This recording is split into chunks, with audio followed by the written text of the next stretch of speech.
अली असगर खान।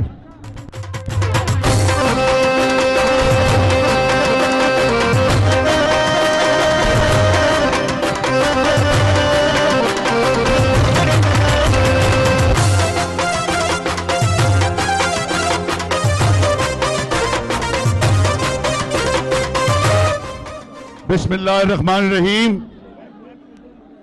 ये अजीम इज्तिमा मर्दान की सरजमीन से पूरे पाकिस्तान के अवाम की आवाज बनकर यह करारदाद पेश करता है।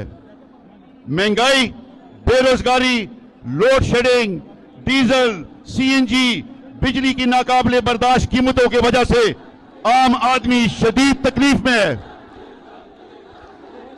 फॉर्म 47 की हुकूमत को ना अवाम और ना उनके मसाइल से कोई सरोकार है।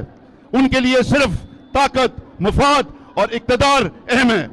ये एक ऐसा जालिमाना निजाम है जो कर्ज उतारने के लिए कर्ज लेता है और गरीब का खून चूस कर अशराफिया के मफादात को बचाता है।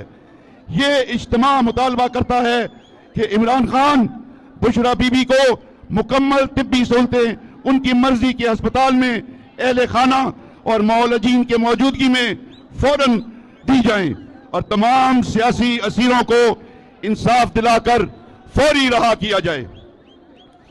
ये इज्तिमा खित्ते और दुनिया में अमन पर संजीदा कोशिश की खैर मकदम करता है।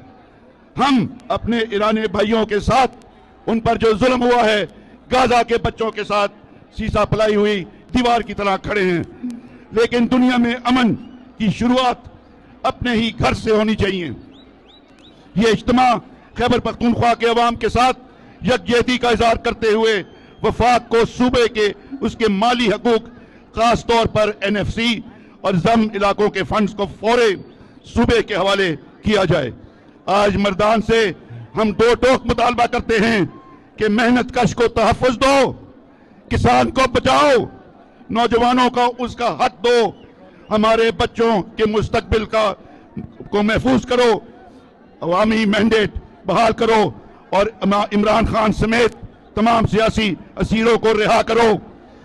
आओ बैक वक्त होकर इन जालिमों, जाबरों के ईमानों को हिलाकर रख दें, क्योंकि अवाम की आवाज खुदा की आवाज है और अवाम की ताकत खुदा की ताकत है।